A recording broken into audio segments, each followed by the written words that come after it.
السلام عليكم ورحمة الله.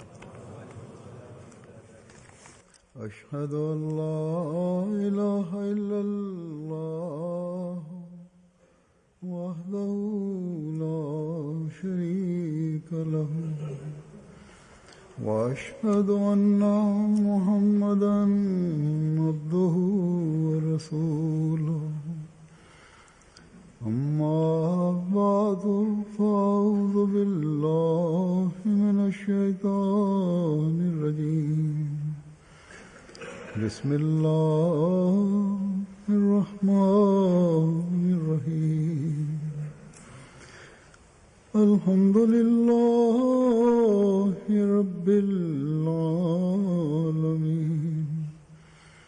الرحمن الرحيم مالك يوم الدين. إياك نعبد وإياك نستعين.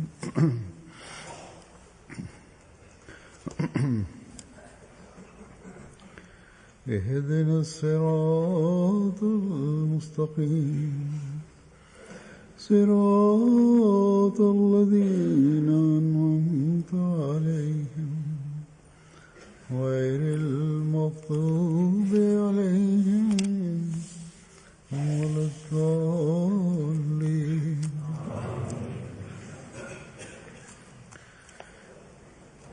इस ज़माने में अल्लाह ताला ने हज़रत मसीह मौद अलैहिस्सलाम को anasema kwamba katika zama hii Mwenyezi Mungu alimtuma Sayyidina Ahmad alayhi salatu wassalam katika utumishi wa mtume Muhammad sallallahu alaihi wasallam kwa ajili ya kuhuisha Islam.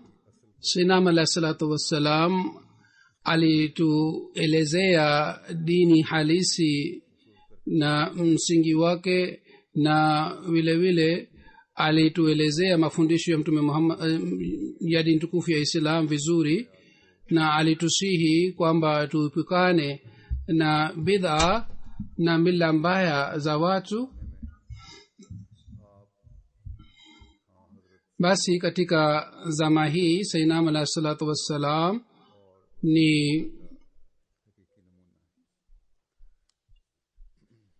mfano mwema wa mtume Muhammad sallallahu alaihi wasallam na mafundisho ya dini tukufu ya Islam. Kwa hiyo Sayyidina alayhi salatu wassalam na mfano wake kwa ajili yetu pia ni mfano mwema. Sisi ni wenye bahati nzuri kwamba wazee wetu na maswahaba wa Sayyidina alayhi salatu wassalam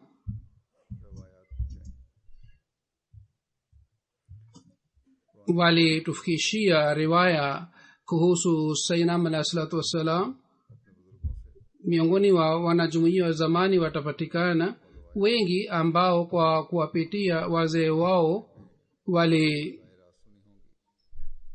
walisikia riwaya mbalimbali kuhusu maisha ya Sayyidina alayhi salatu wassalam moja kwa moja kutoka kwa wazee wao, kutoka kwa wale wazee ambao waliomuona Sayyidina alayhi salatu wassalam na walipata baraka kutoka kwake moja kwa moja.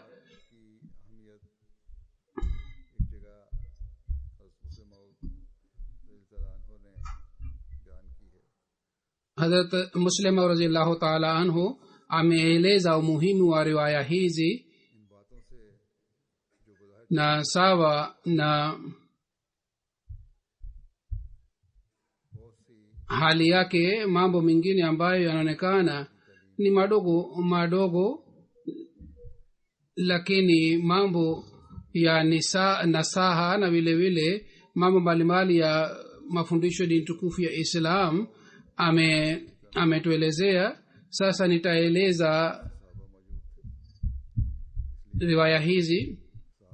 Wakati wa Hazrat Muslim radhiyallahu ta'ala anhu masahaba wengi walikuwa hai, kwa hiyo aliwasihi masahaba na aliwakumbusha jamaa wa wale masahaba kwamba wao wakusanye riwaya hizi, kwa sababu riwaya hizi zitakuwa nasaha kwa ajili ya kizazi kijacho, na vile vile vile vile riwaya hizi zitaeleza maana ya mambo mengi sana au maelezo ya mambo mengi sana.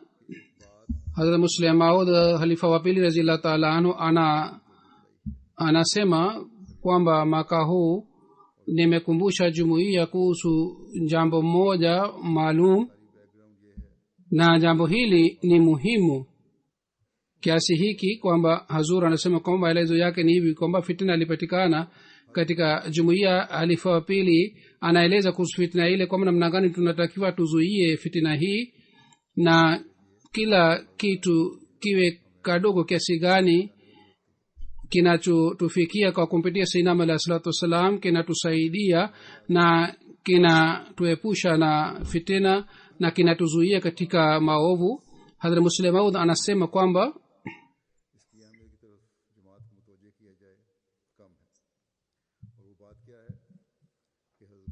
kiasi chochote nikikumbusha kuhusu jambo hili au umuhimu wa jambo hili ni kidogo, na anasema jambo hili ni kwamba riwaya zikusanywe kutoka kwa masahaba kuhusu Sayyidina alayhi salatu wasalam, kwa sababu ikiwa mtu anajua kitu chochote kuhusu Sayyidina alayhi salatu wasalam kisha yeye haelezi bali anaficha, basi hii ni hiana ya kimataifa kitaifa. Baadhi wakati mambo madogo yanakuwa muhimu sana kuhusiana na matokeo yake. Khalifa wa pili anasema kwamba angalieni jambo hili ni kidogo sana. Katika hadithi inapatikana kwamba Mtume Muhammad sallallahu alaihi wasallam wakati fulani alipikiwa boga fulani, Mtume Muhammad sallallahu alaihi wasallam alikula boga ile na alipenda sana boga ile, hata alikula vipande vyote vya boga ile kutoka katika mchuzi, na akasema kwamba boga hii ni nzuri sana. Halifa wa pili anasema kwamba inaonekana kwamba ni kitu kidogo, labda wanajumuia pia watasema kwamba kulikuwa haja gani ya kueleza riwaya hii ya kuhusu boga hii. Na wengine hata siku hizi ambao ni wasomi wanaona kwamba haina haja ya kueleza mambo haya madogo, lakini angalieni Islam ilipata faida kiasi gani kwamba katika zama hii hatuwezi kukadiri maovu yanayopatikana katika Waislamu, lakini kulikuwa wakati ambamo athari ya mabaneani ilipatikana juu ya Waislamu, na kwa sababu ya athari hii walipata dhana hii. Ni watu wema ni wale ambao wanakula vitu wenye uchafu, na hii ndiyo ni dalili ya kuwa walii wa Mwenyezi Mungu, na mawalii wanafanya hivi. Na wakati wote walipokuwa wakimwona mtu anakula chakula kizuri, wanasema kwamba huyu anawezaje kuwa mzee au walii wa Mwenyezi Mungu. Yani walikuwa hawana maoni haya kwamba walii wa Mwenyezi Mungu anaweza kula chakula kizuri, yani yeye awe walii wa Mwenyezi Mungu kisha ale chakula kizuri. Hii haiwezekani. Anaeleza tukio kuhusiana na halifa wa kwanza kwamba yeye alikuwa anarudi baada ya kutoa darsa katika msikiti wa Aqsa. Alipofika mahali ambapo kulikuwa ofisi za idara za mbalimbali za jumuiya,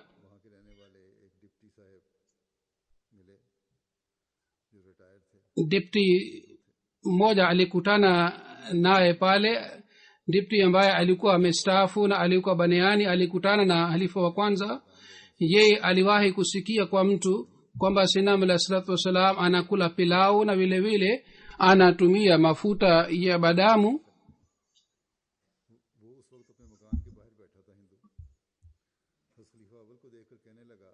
Yule baniani alikuwa amekaa nje ya nyumba yake. Kwa kumuona halifa wa kwanza akasema kwamba Maulvi Sahib, nataka kukuuliza swali moja. Maulvi Sahib akasema sema unataka kusema nini. Yeye Baniani akasema kwamba kula pilao na mafuta ya badamu ni sawa katika dini. Halifa wa kwanza akasema katika dini yetu ni sawa, sisi hatukukatazwa kula vitu hivi. Yule Baniani akasema kwamba akasema je, kwamba kula vitu hivi kwa ajili ya mawali vinaruhusiwa? Je, wao pia wanaruhusiwa kula vitu vya aina hii? Wale wanakuwa marafiki wa Mwenyezi Mungu, wao pia wanaruhusiwa kula vitu vya aina hii?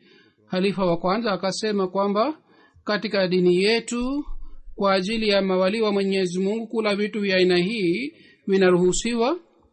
Yeye Baniani akasema kwamba ni sawa, ni hivi. Kwa kusema hivi akakaa kimya.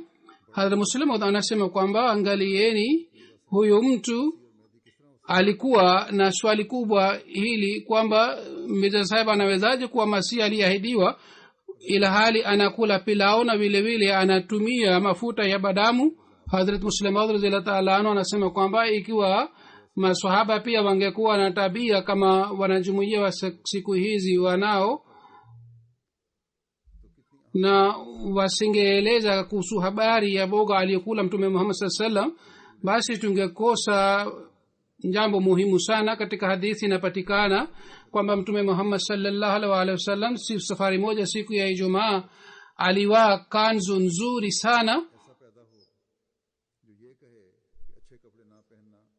Mtu apatikane ambaye aseme kwamba kutokuwa mawazi mazuri ni dalili ya kuwa mawali wa Mwenyezi Mungu, sisi tutampatia hadithi hii isemayo kwamba siku ya Ijumaa Mtume Muhammad sallallahu alaihi wasallam alikuwa akifanya usafi vizuri na alikuwa akivaa mawazi mazuri sana, bali Mtume sallallahu alaihi wasallam alikuwa akisihi kuhusu usafi na mwenyewe alikuwa akizingatia usafi kiasi hiki kwamba masufi kadhaa kama Shah Waliullah Muhaddas Dehlvi alikuwa na desturi hii kwamba kila siku alikuwa akivaa mawazi mpya, hata kama ingekuwa mpya au ilikuwa imeoshwa, lakini kila siku alikuwa amevaa mawazi mpya. Halifa wa pili radhiyallahu ta'ala anhu anaeleza tukio moja kuhusiana na halifa wa kwanza kwamba alikuwa mtu mnyenyekevu sana na vile vile alikuwa na kazi sana. Kwa hiyo baadhi wakati siku ya Ijumaa alikuwa akisahau kubadilisha nguo au kuoga, na alikuwa akienda kusali Ijumaa katika mawazi alikuwa amevaa. Hazur anasema kwamba huu ulikuwa unyenyekevu. Alikuwa hana tabia ya kuonyesha watu wengine kwamba yeye ni wali wa Mwenyezi Mungu, kwa hiyo hatakiwi awae mawazi mpya au nzuri. Lakini yeye kwa sababu ya kazi nyingi alikuwa baadhi wakati alikuwa akisahau kubadilisha nguo. Hadhrat Muslim radhiyallahu ta'ala anhu anasema nilipoanza kusoma Bukhari Sharif kutoka kwake, siku moja nilipokuwa tayari kuondoka na nilikuwa naenda kwake kwa ajili ya kusoma Bukhari, kitabu cha Bukhari, Hadhrat Sayyidina alayhi salatu wasalam akaniona na akaniuliza unaenda wapi? Nikasema namwendea Maulvi Sahib kwa ajili ya kusoma Bukhari Sharif. Hadhrat Masih alayhi salam akasema kwamba umuulize swali moja upande wangu, kwamba katika Bukhari imeandikwa hii pia kwamba siku ya Ijumaa Mtume Muhammad sallallahu alaihi wasallam alikuwa akioga na alikuwa akivaa mawazi mazuri au mawazi mpya. Lakini siku hizi watu wanasema sufi maana yake ni hii kwamba mtu asioge bali awe mchafu. Hazur Muslim anasema kwamba tukieleza jambo hili ni hivi kwamba watu wanasema kwamba mtu awe mchafu sana basi ni dalili kwamba ni wali wa Mwenyezi Mungu zaidi, lakini ukweli ni kwamba mtu akiwa mchafu anakuwa mbali na Mwenyezi Mungu, kwa sababu katika sheria yetu tumelazimishwa kuoga na sheria inatuambia kwamba tutumie manukato mazuri, na kwa kula viatu wenye harufu mbaya tusije katika hafla. Elmuradi katika maisha ya mtume Muhammad sallallahu alaihi wasallam dunia iliendelea kupata faida na itaendelea kupata faida kwa kumpitia Sayyidina alayhi salatu wasalam. Pia dunia itafaidika. Ni jukumu letu kwamba sisi tukusanye riwaya hizi. Kijana al-Muslim anasema kijana mmoja aliniambia kwamba mimi ni sahaba wa Sayyidina alayhi salatu wasalam, lakini mimi sikumbuki zaidi ya hii kwamba siku moja nilipokuwa mdogo sana nilimuona Sayyidina alayhi salatu wasalam, kwamba nilishika mkono wake na nilimpeana mkono na niliendelea kushika mkono wake kwa muda fulani. Baada ya muda fulani Sayyidina alayhi salatu wasalam akaacha mkono wangu na akaanza kufanya kazi nyingine. Hii inaonekana ni jambo la kawaida au ni jambo kadogo sana, lakini baadhi wakati kutoka katika mambo haya madogo madogo matokeo makubwa yatatolewa. Kwa mfano, angalieni tukio hili linaonyesha kwamba watoto wadogo pia wanatakiwa waletwe katika hafla za wazee. Wakati wa Sayyidina alayhi salatu wasalam watu walikuwa wakileta watoto wao katika hafla yake. Alifa pili anasema kwamba inawezekana kwamba siku zijazo watu wa aina hii wapatikane ambao watakaosema kwamba haina haja kuleta watoto katika hafla za wazee. Katika hafla hizi wazee tu, watu wakubwa tu wanatakiwa wahudhurie, kwa sababu falsafa inapotangulizwa katika hali hii mambo haya yanapatikana na inaanza kusema kwamba watoto watafanya nini pale katika hafla za wazee. Maoni haya yatakapopatikana, riwaya hii itabatilisha maoni yao. Kisha katika hadithi pia imeandikwa kwamba mtume Muhammad sallallahu alaihi wasallam katika hafla zake maswahaba walikuwa wakileta watoto wao. Vile vile katika riwaya hii inapatikana hii pia kwamba ikiwa kuna kazi muhimu, basi kwa kuacha mkono mtu anatakiwa ashughulikie katika kazi yake. Katika riwaya inapatikana kwamba yule mtoto aliposhika mkono wa Sayyidina alayhi salatu wasallam na aliendelea kushika mkono wake kwa muda fulani, lakini baadaye Sayyidina alayhi salam aliacha mkono wake na akashughulikia katika kazi nyingine. Katika siku hizi inaonekana kwamba hii ni jambo ndogo, lakini labda siku zijazo watu watakuwa na imani hii kwamba ikiwa mtoto anashika mkono wa mzee, yule mzee asimwache mkono wake na yeye aendelee kushika mkono wake na aendelee kukaa kimya. Basi tukio hili linaweza kukataa wazo hili. Kama Sayyidina alayhi salatu wasalam aliacha mkono wa yule mtoto, hii inaonyesha kwamba ikiwa kuna kazi muhimu, basi kwa mapenzi mtu anatakiwa amwache mkono wa mtu mwingine hata kama yeye alishika mkono ni mtoto.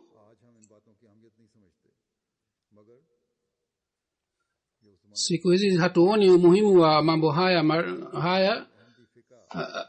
Azur anasema kwamba Muslimu anasema wakati masahaba walikuwa hai, lakini fika wa Kiahmadiyya na falsafa ya Kiahmadiyya itakapoandikwa, mambo haya madogo yanaonekana ni madogo, lakini yatakuwa muhimu sana. Na Hazur anasema siku hizi pia tunajua umuhimu wake. Masufi na mawali watakaposoma matokeo haya watafurahi sana na watasema, Mwenyezi Mungu amrehemu yule aliyeeleza riwaya hii. Kwa kueleza riwaya hii alitusaidia. Azuri anasema matokeo yatakapopatikana ambayo yanahitaji msaada wa riwaya, basi masufi kwa kuona matokeo haya watamwombea yule aliyeeleza riwaya hizi. Kisha anasema kwamba hii tukio hili ni sawa na hadithi tunayosoma kwamba wakati fulani Mtume sallallahu alaihi wasallam alienda katika sajda, Hadrat Imam Hassan akakaa juu ya shingo lake, na Mtume Muhammad sallallahu alaihi wasallam hakuinua kichwa chake mpaka Imam Hassan mwenyewe akashuka katika shingo lake. Siku hizi mtu akifanya kitendo cha aina hiki, labda watu wengine watasema huyu mtu hana dini, na watasema kwamba huyu hajali kuhusu ibada ya Mwenyezi Mungu, lakini anajali mtoto wake. Lakini mtu atakaposoma tukio hili, yeye atalazimika kukubali kwamba wazo lake si sahihi, na ataka kimya kwa sababu ya tukio hili, kwa sababu mfano wa mtume Muhammad sallallahu alaihi wasallam utakuwa mbele yake, labda watakaopatikana ambao kwa kuwa na mfano huu hawatakaa kimya. kuna tukio la Pathan moja, yeye alisoma katika kitabu kitwacho Kuduri kwamba kwa kufanya harakati ndogo katika swala inavunjika, inaharibika. Hata kama mtu akifanya harakati ndogo sana, kwa sababu ya ile harakati swala inavunjika. Baada ya kusoma tukio hili katika kile kitabu, akasoma hadithi, na katika hadithi akasoma kwamba mtume Muhammad sallallahu alaihi wasallam wakati aliposwali swala aliinua mkono mtoto wake moja, wakati alipokuwa akienda katika rukuna sajda, na alikuwa akikalisha chini, na alikuwa akisimama tena, alikuwa akimchukua mtoto wake. Kusoma hadithi hii, yule Patani akasema kwamba kwa sababu ya hii swala ya mtume Muhammad sallallahu alaihi wasallam imeharibika, kwa sababu katika kitabu Kiduri imeandikwa kwamba kwa sababu kufanya harakati ndogo swala inaharibika. Sawa na maoni yake, aliyetengeneza au alileta sheria alikuwa mwandishi wa Kuduri, si mtume Muhammad sallallahu alaihi wasallam. Basi watu wa aina hii wanapatikana ambao kwa kuwa na riwaya hizi hawakubali, bali wanakataa. Hadha Muslima kwa kufanya nasaha anasema kwamba ikiwa nyinyi mnajua kitu chochote kuhusu maisha ya mtume Sayyidina Masih aliahidiwa alayhi salatu wasalam, na jambo lile liwe ndogo kiasi gani, mnatakiwa mueleze, hata kama ni ndogo kiasi hiki, kwamba mimi niliona kwamba Sayyidina Al-Islam wakati alipokuwa anatembea alikaa juu ya nyasi. Kwa sababu ya jambo hili ndogo, baadaye matokeo makubwa yatapatikana. Hadhrat Muslim anasema kwamba mimi nakumbuka kwamba safari fulani Sayyidina Al-Islam alienda katika bustani pamoja na marafiki zake, na akasema, akawaambia jamaa zake kwamba njoni tule bedana, ni mtunda wa aina fulani. Kwa hiyo marafiki zake waliangusha matunda, na Sayyidina Al-Islam alikaa juu ya shuka pamoja na maswahaba zake, na alikula bedana, yani kitunda kile. Na labda watu watapatikana baadaye watakaosema kwamba hatutakiwi tule vitu tayyib, lakini tunaweza kumwambia kwamba Sayyidina Al-Islam alikula bedana. Au viongozi wenye kibri watakapokuja baadaye wataona haya kula pamoja na watu wadogo, tutawaambia riwaya hii ya Sayyidina Al-Islam kwamba Sayyidina Al-Islam alikuwa akila chakula pamoja na marafiki zake wote bila kuwa na tatizo lolote. Sasa nyinyi ni kina nani ambao mnakataa kula chakula pamoja na watu wadogo? Kwa hiyo mambo mengine yanakuwa madogo, lakini katika wakati ujao matokeo mazuri makubwa yanapatikana. Hadhrat Muslim anasema kwamba wale watu waliomwona Sayyidina Al-Islam walioishi pamoja na Sayyidina Al-Islam wanatakiwa waandike riwaya walioshuhudia. Kwa mfano, kuna mtu ambaye anajua kuhusu mawazi ya Sayyidina Al-Islam, yani alikuwa akiwa mawazi aina gani, anatakiwa atuandikie.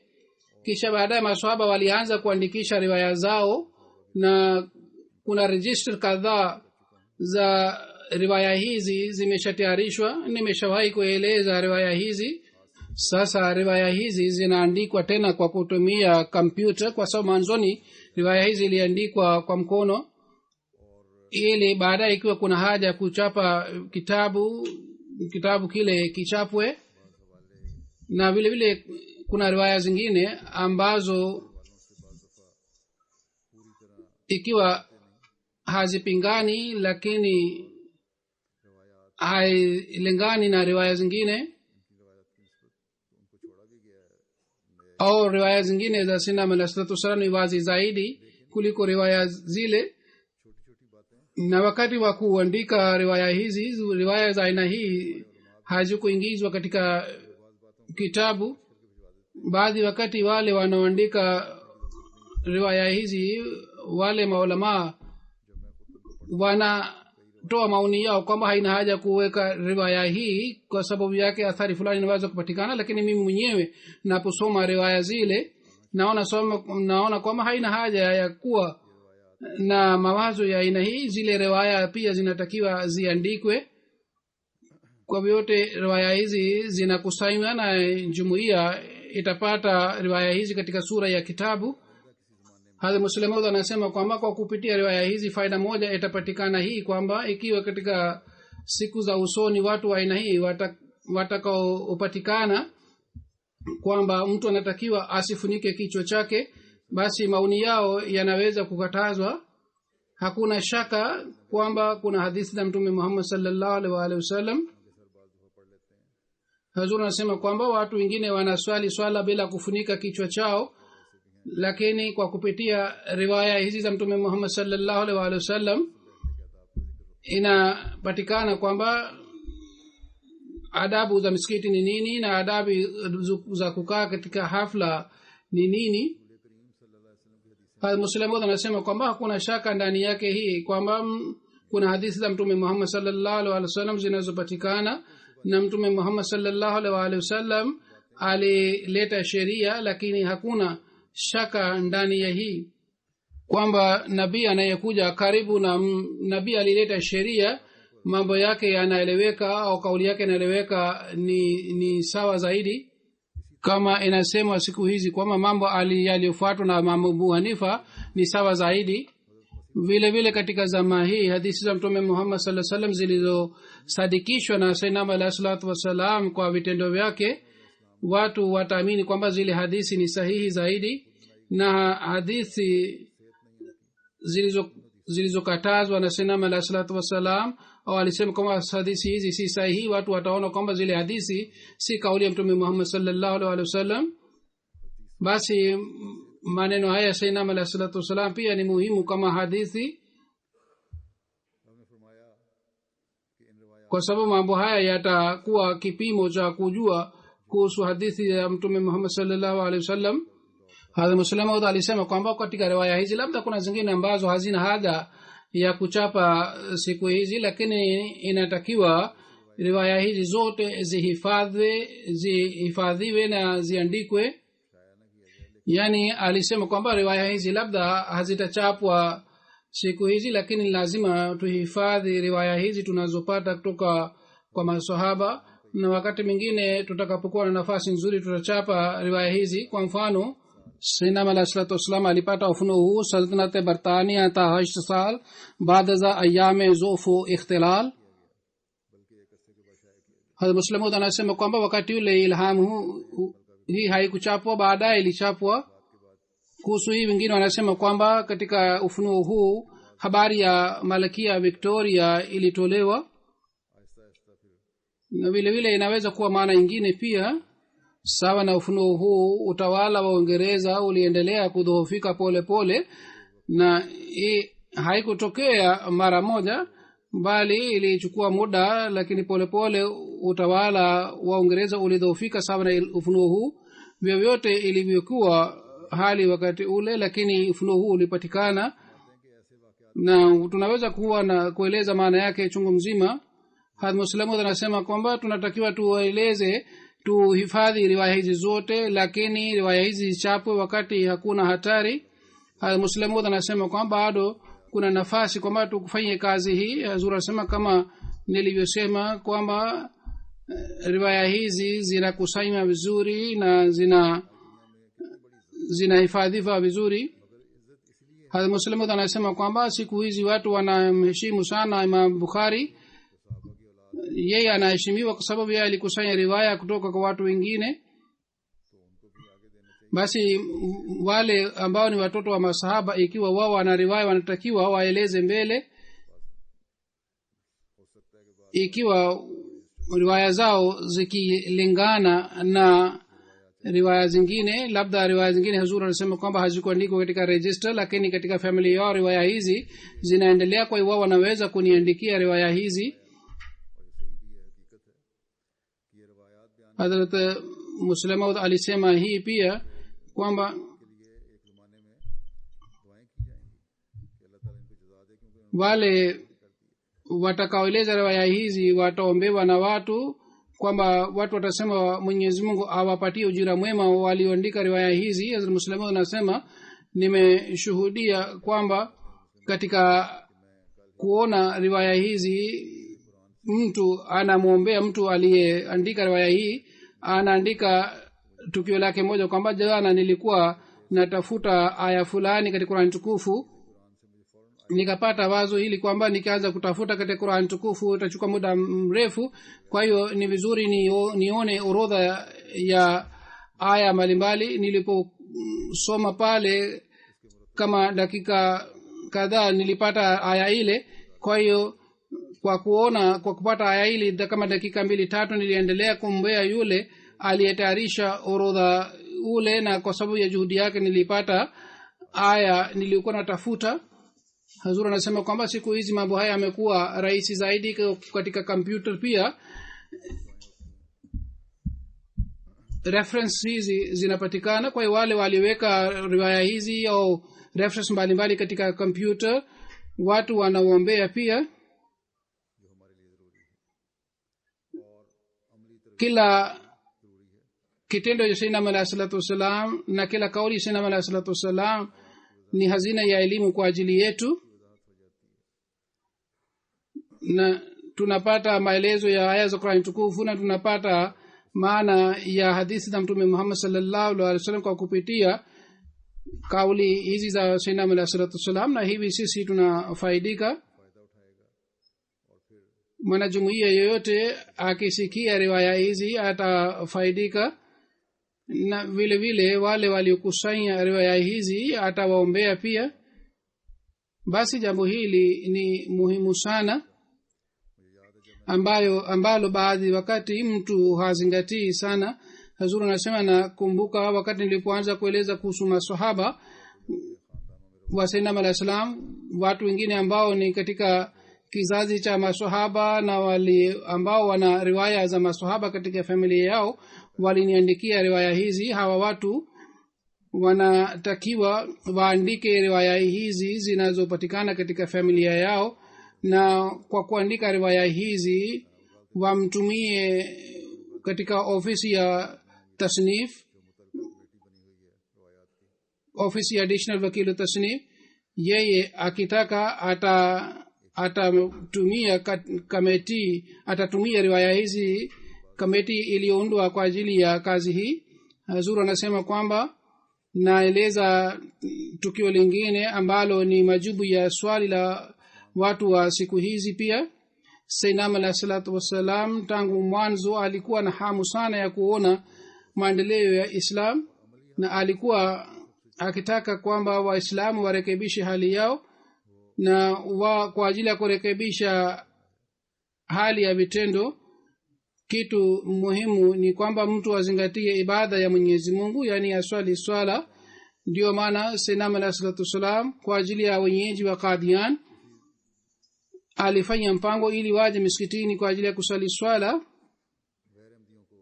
Kwa kueleza tukio hili Hazrat Muslim Maud radhiyallahu ta'ala anhu anasema kwamba kwa kuambia wale wasiokuwa wanajumuiya ambao walikuwa wakileta shutuma dhidi ya Sayyidina Muhammad sallallahu alaihi wasallam au dhidi ya jumuiya kama wanajumuiya si waislamu wameleta sheria mpya na uzbillah.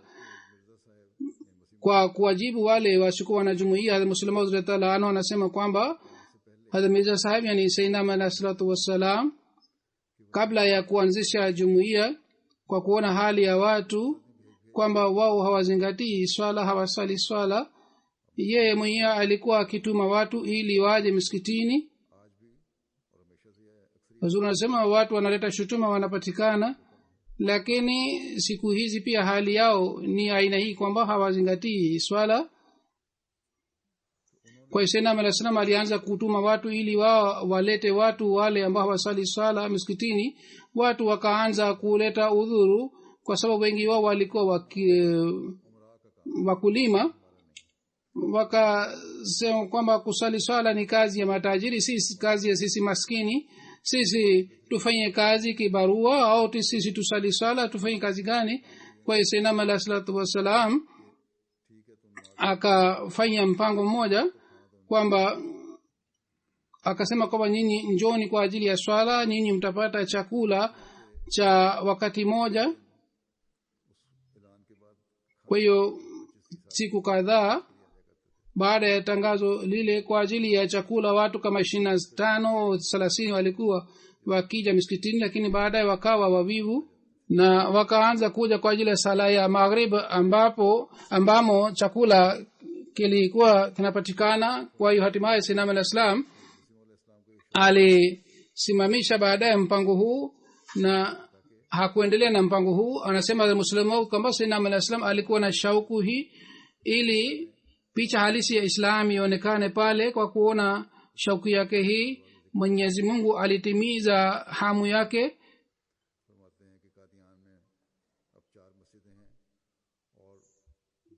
Wakati ule alipoeleza Muslim Maud, anasema siku hizi tuna misikiti 4 na sala 5 zinaswaliwa na misikiti yote inajaa kwa waswaliaji. Huzuri anasema kwamba tunatakiwa tukumbuke kitu hiki kwamba hamu alikuwa anayo Sayyidina al-Islam kabla ya madai yake na baada ya madai yake pia, kwamba njoni kwa ajili ya sala, musali sala kwa jamaa na muimarishe misikiti yenu.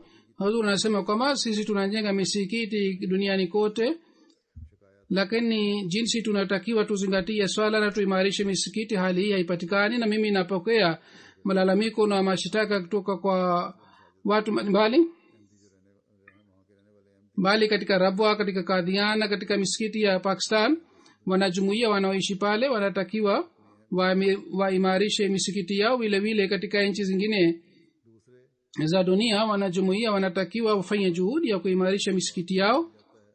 Kitu cha pili kinachopatikana ni hiki kwamba tunapata jibu la shutuma hii kwamba watu wengine wananiandikia kwamba kwa ajili ya kuleta vijana misikitini mpango wa mchezo umefanywa ili vijana waje pale wacheze, na kwa kuwapatia tamaa ya mchezo wanalazimishwa kusali swala. Kwa watu wengine wanasema kwamba katika vikao kadhaa chakula kinapikwa na watu wanakuja pale kwa sababu ya chakula.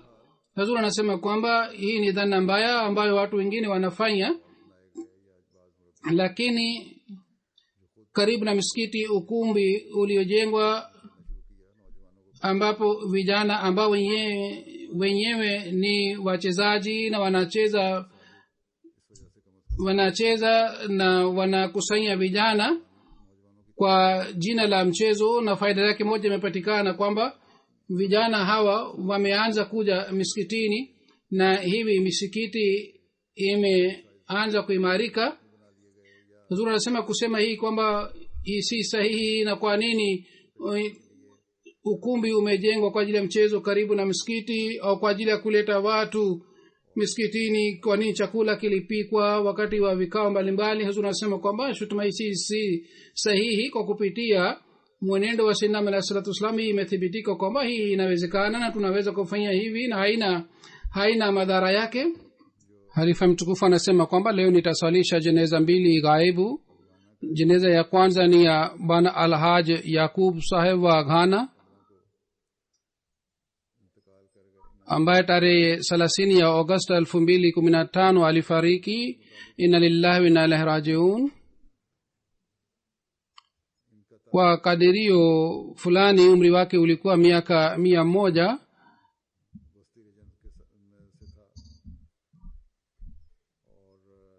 Alikuwa kutoka mkoa wa katikati ya Ghana. Babu yake alikuwa Mkristo, lakini alioa mara ya pili. Wakati alipooa mke wa pili, kanisa lilimfukuza kutoka katika kanisa. Kwa sababu ya hii akasilimu na akaanza kumwabudu Mwenyezi Mungu. Babu yake huyu bana Alhaj Yakub aitwaye Ibrahim Saheb alikusanya hela kwa ajili ya kwenda kwa ajili ya haji. Wakati alipokusanya hela alikuwa tayari mwanajumuiya. Alipofika South Pond, bashiri mkuu wa pale akamwambia kwamba tunajenga makao makuu ya jumuiya hapa, kwa ajili yake tunakusanya mchango. Kwa hela aliyokusanya kwa ajili ya haji akatoa kwa ajili ya ujenzi ya makao makuu ya jumuiya. Kisha baadaye Mwenyezi Mungu alimjaalia umri kiasi hiki kwamba baada ya muda mrefu alimtuma mjukuu wake kwa ajili ya kuhaji kwa niaba yake. Alhaji Yakub Saheb alikuwa mtu mzuri sana na mwenye kufanya bidii sana na mwenye kujitolea sana. Wakati Abdul Wahab Adam Saheb alipoteuliwa kuwa amiri, halifa watatu alimtuma kule Ghana na alimsihi kwamba mahubiri yanatakiwa yaboreshwe zaidi. Alhaji Yakub Saheb wakati ule kwa ajili ya madaiyan alitoa gari moja. Kwa katika gari ile iliandikwa Ahmadiyya Muslim Association. Kwa kutumia gari ile mahubiri yalifanyika vizuri sana. Kisha alikuwa na sifa hii pia, wanajumuiya wapya walipokuwa wakipatikana, yeye alikuwa akijenga msikiti pale kwa kutumia fedha yake, na alikuwa akiheshimu sana wabashiri. Watoto wake wawili ni wabashiri, moja ni Ibrahim bin Yakub ambaye ni mbashiri mkuu wa Trinidad, na mwingine ni Nuruddin Saheb ambaye ni mbashiri wa pale katika eneo la kaskazini. Alhaji Saheb alienda Rabwa pia na alikuwa musi pia, na kwa fadhila za Mwenyezi Mungu alitoa michango yote ya mali yake na property yake. Nilipokuwa katika Ghana nilimuona kwamba alikuwa akifanya mahubiri sana, na alikuwa tayari kila wakati kwa ajili ya kufanya mahubiri, na alikuwa mtu mwenye bashasha sana, na vile vile alikuwa mnyenyekevu wa hali ya juu. Mwenyezi Mungu aiweke roho yake mahala pema na awajalie watoto wake waweze kuendeleza wema yake. Jeneza ya pili ni ya mtumishi wa jumuiya wa zamani Bwana Fazlahi Bashir Saheb, ambaye kwa sababu yake fulani jeneza yake sikuweza kusalisha, na alifariki tarehe 3 ya August katika umri wa miaka 97. Inna lillahi wa inna ilaihi rajiun. Alizaliwa 1918 katika nyumba ya Karamalahi Zafar Saheb. 1944 alitoa wakfu maisha yake. 1946 alifika Qadian. Alistaafu 1978, lakini mpaka 1993 aliendelea kutoa huduma katika jumuiya, na aliendelea kuitumikia jumuiya kwa kuwa mtumishi wa jumuiya hata baada ya mwaka ule mpaka mwisho wa uhai wake. Alijitolea sana na alifanya kazi kubwa sana ya jumuiya, hususan kufanya proofreading ya vitabu.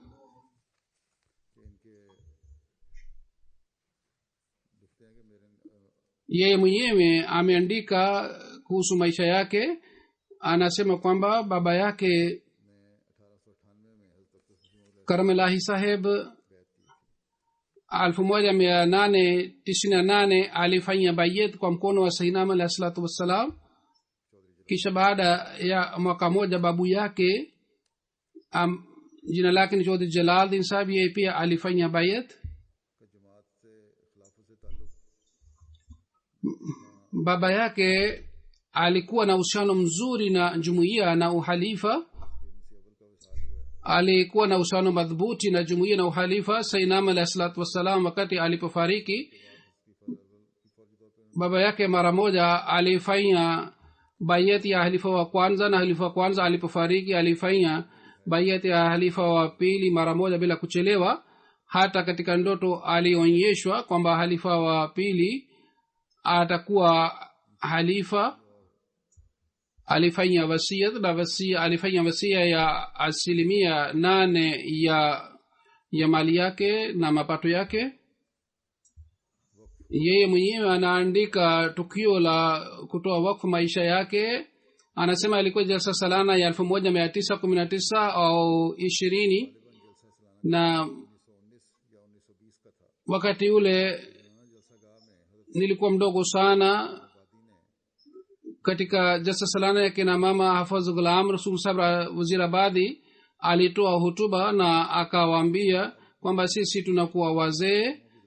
Huyu bana alikuwa sahaba wa Sayyidina Ali sallallahu alaihi wasallam.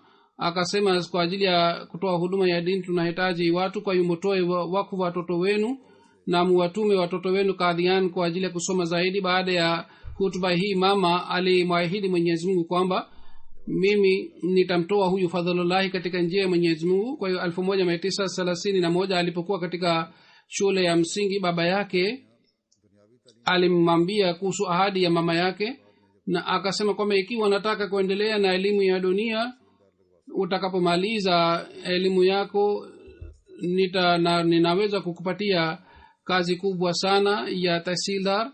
Lakini yeye akasema kwamba mimi nataka kwenda Qadian na kusoma pale. Kwa hiyo akaenda pale.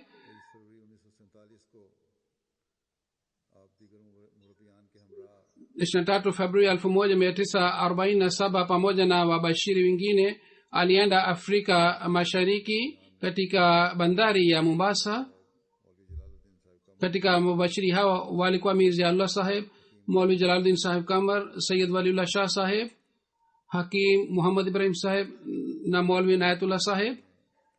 Hao wote walienda pamoja. Wakati ule Sheikh Mubarak Sahib alikuwa mbashiri mkuu katika Afrika Mashariki kwa muda mrefu. Katika Kenya, Suriname, Guyana, Iran alitumikia jumuiya kwa kuwa mbashiri. Kisha baadaye katika ofisi za makao makuu, katika ofisi ya Anjuman na Tahrika Jadida aliendelea kutoa huduma zake. Halifa watatu alipoteua kamati kwa ajili ya kuangalia mambo mbalimbali ya wasiat, Maulvi Sahib alikuwa member wa kamati ile. Katika Kiarabu, Kiurdu na katika Kifaransa aliandika vitabu. Alioa mara mbili. Mke wa kwanza alikuwa binti wa Chaudhry Muhammadin Sahib na alikuwa mwenyeji wa Sialkot. Mke wa pili alikuwa kutoka Mauritius.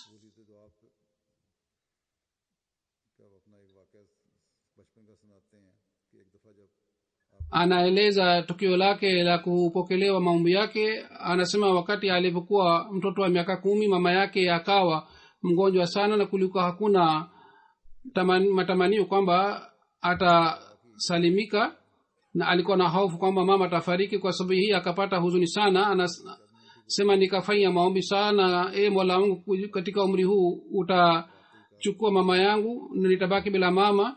Anasema katika hali nikamwona baba yangu ananijia, na mara aliponijia akasema kwamba mama yako amepona. Uzuri anasema aliwahi kukaa katika Kababir. Sharif Fodhia Sahib anasema kwamba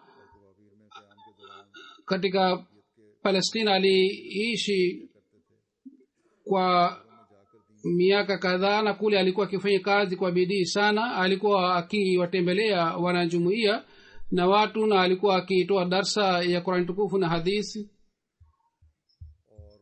Vile vile alifanya ziara chungu mzima ya mahubiri. Alikuwa akienda katika maeneo mbalimbali, na pale alikuwa akigawa vipeperushi vya jumuiya. Nilikuwa mdogo sana wakati ule, nilikuwa nikienda pamoja naye katika ziara ya mahubiri, na nilijifunza mambo mengi sana kwa kupitia yeye. Alikuwa mwenye bidii sana na alikuwa mfano wa kutoa huduma ya dini. Ufunuo wa Sayyidina alayhi salatu wasalam isemayo anta shaykhul masihu allazi la yuza waqtuhu, alikuwa akizingatia sana ufunuo huu wa Sayyidina alayhi salam, na alikuwa hapotezi muda wake. Kule alianzisha gazeti moja pale Al-Bashar. Alikuwa akifanya kazi yote kwa ajili ya kuchapa gazeti hili.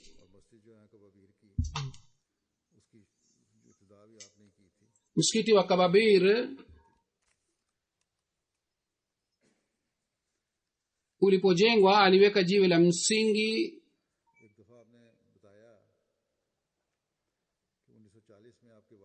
wakati fulani alisema kwamba 1940 wakati baba yake alipostaafu, nyumbani kulikuwa shida sana, na hata mimi sikuweza kulipa ada ya shule ya madrasa. Siku moja nikapewa notisi kutoka mkuu wa shule kwamba ulipe ada yako katika siku 7, ikiwa hulipi basi utafukuzwa katika madrasa. kwa hiyo hakuenda madrasa kwa sababu hii. Baada ya siku kadhaa Hadhrat Mirza Nasir Ahmad Saheb halifa watatu alimuita, kwa nini huji madrasani? Akasema mimi siendi kwa sababu ya haya, kwa sababu sikuweza kulipa ada. Hadhrat Mirza Nasir Ahmad Saheb akasema mimi nitalipa ada yako.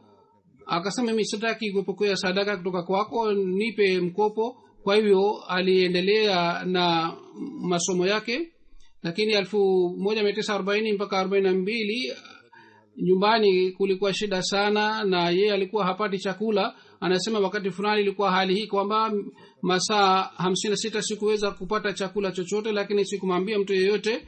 Baada ya masaa 56 rafiki yangu mmoja akasema njoo tule chakula. Kwa baada ya masaa 56 Mwenyezi Mungu alinipatia chapati moja, na kisha baada ya kupata chapati ile masaa 48 tena sikupata chakula. Anasema hii hali ya kupata njaa Mwenyezi Mungu alinipatia hali hii ili nipate training, mazoezi kwa ajili ya kufanya kazi ya Mwenyezi Mungu. Katika njia za mahubiri nilipata hali hii mara kwa mara. Alipokuwa Hazur anasema alipokuwa akienda kwa ajili ya mahubiri alikuwa hapati chakula mara chungu mzima. Baadhi wakati alikuwa akipata chakula, na yoyote alipokuwa akipata chakula alikuwa akila. Na yeye hakusema hata mara moja kwamba anatoa huduma ya dini. Hazur anasema wabashiri wanatakiwa wazingatie mfano huu. Siku hizi hali imekuwa nzuri, hali hii haipatikani kwamba bashiri asipate chakula, lakini hawa wabashiri wanatakiwa wakumbuke mfano wake. Yeye aliishi maisha yote kwa ajili ya kupata ridhaa ya Mwenyezi Mungu. Alitoa wakfu maisha yake na mpaka mwisho wa uhai wake alitimiza ahadi yake hii kwamba nitatanguliza dini juu ya dunia. Mjukuu wake aliandika kwamba babu yangu alikuwa haelezi sana kuhusu historia ya maisha yake, lakini siku moja aliniambia wakati alipokuwa akienda kwa ajili ya mahubiri, asubuhi alikuwa akipika chapati mbili, moja alikuwa akila asubuhi na moja alikuwa akila njiani kwa kutumia maji au chai. Hazur anasema alipoishi kule Afrika watu wa pale walisadikisha kwamba alikuwa akipika chapati mbili, na baadaye alikuwa akienda kwa ajili ya mahubiri. Bashir wa Surinam anaandika kwamba 1970 mpaka 72 aliwahi kuwa mbashiri kule Guyana. Alitembelea mara chungu mzima Surinam. 1971 alijenga msikiti kwanza wa Surinam. Aliishi kule kwa subra sana. Kule kulikuwa upinzani wa wale wanajumuiya ambao hawakufanya baiat ya uhalifa, na kulikuwa kundi la Khaja Ismail ambaye alileta shida sana kwa ajili yake, na alitaka kwamba jumuiya isipate msikiti, lakini yeye aliendelea kusimama kwa imara. Aliendelea kuhubiri na vile vile aliendelea kuandika makao makuu kuhusu hali ya pale. 1972 alimwandikia halifa watatu kwamba katika Surinam msikiti umejengwa na makao makuu yamejengwa, la katika Guyana sisi hatuna makao makuu. Tangu miaka 12 Bashiri anaishi pale, lakini hatuna makao makuu. Kwa hiyo mimi sipati utulivu, nataka msikiti ujengwe pale pia. Hazur anasema alipokuwa katika Mauritius, Bashiri mkuu wa pale anaandika kwamba bana Bashir saba alitumwa pale katika hali wakati fulani. Wakati ilipokuwa shida, watu walikataa kumtii Maulvi Bashiruddin Saheb, na jumuiya iligawanyika katika makundi mawili. Kundi moja ilianza kutoka nje katika utii, na wao wakateua idara yao. Halifa wa pili radhiyallahu ta'ala anhu alimtumia ujumbe kwamba yeye afike Mauritius mara moja. Wakati huo alikuwa katika Palestina. Alipofika kule Mauritius, mashtaka yalipelekwa katika ofisi ya serikali, lakini alikuwa na uraia wa Uingereza. Kwa hiyo serikali ililazimika kumruhusu kwamba aingie pale katika nchi ya Mauritius. Yeye alipata shida sana pale, lakini polepole wanafiki ambao walichukua msikiti, wale watu ambao waliritadi walichukua msikiti wa Ahmadiyya, yeye alienda polepole msikitini na kaanza kuongoza swala pale. Kwa hiyo polepole jumuiya ili imarika pale, na wanajumuiya waliokuwa chini ya uhalifa aliwakusanya katika msikiti ule. Na katika muda ule alioa mke wa pili pale. Ameandika vitabu chungu mzima katika lugha ya Kifaransa, na yeye kwa fadhila za Mwenyezi Mungu alisalimisha alikuwa jumuiya katika fitina, na alijumuisha jumuiya katika mkono mmoja. Alikuwa na shauku sana na hamu sana ya kusali swala ya Ijumaa katika msikiti Mubarak. Alimwambia mtu fulani kwamba yeye anapokwenda kule kusali Ijumaa anichukue katika gari lake. Yeye alikuwa akikaa nje ya nyumba yake katika umri wake wa uzee, ili yeye asisubiri nje ya nyumba yake, ili wakati wote atakapokuja mara moja aweze kwenda naye, yeye asipate shida ya kusubiri nje. Alikuwa akiwasaidia watu maskini sawa na uwezo wake. Wakati fulani mtu mmoja alimwandikia kwamba unanitumia ada ya shule ya mtoto wangu, mwaka huu tunahitaji ada kidogo zaidi au fedha kidogo zaidi, kwa hiyo tafadhali nitumie zaidi. Na hakumwambia mtu yeyote kwamba analipa ada ya shule. Kwa bahati mkwe wake akapata barua ile na akajua kwamba yeye anawasaidia watu maskini hivi.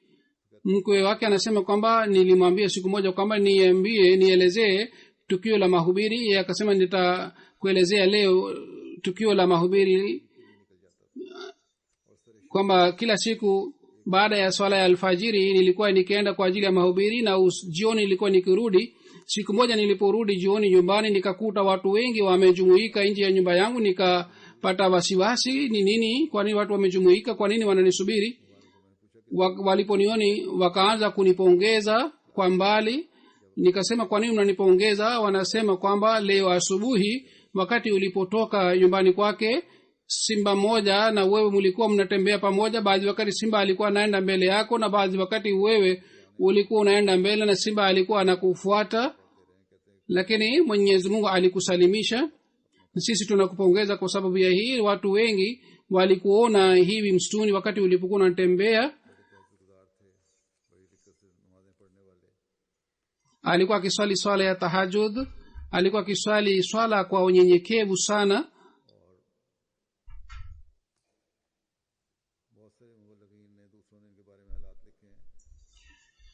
Wabashiri wengi na watu wengine wameandika kuhusu hali ya maisha yake na wamemsifu, na kwa kweli alikuwa akimtegemea Mwenyezi Mungu, na alikuwa mwenye shujaa sana na mwenye subra sana, na alikuwa na hamu ya dini. Alikuwa akitanguliza dini juu ya dunia.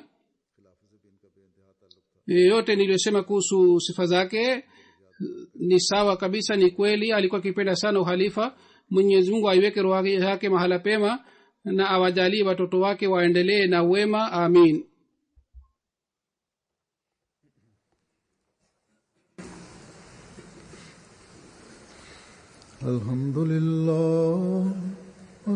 Alhamdulillah nahmaduhu wa nasta'inuhu wa nastaghfiruhu wa nu'minu bihi wa natawakkalu alayhi wa na'udhu billahi min shururi anfusina wa min sayyiati a'malina. من يهده الله فلا مضل له ومن يضلل فلا هادي له ونشهد أن لا إله إلا الله ونشهد أن محمدا محمدا عبده ورسوله عباد الله رحمكم الله إن الله يأمر بالعدل والإحسان وإيتاء ذي القربى وينهى عن الفحشاء والمنكر والبغي يعظكم لعلكم تذكرون اذكروا الله يذكركم وادعوه يستجب لكم ولذكر الله أكبر.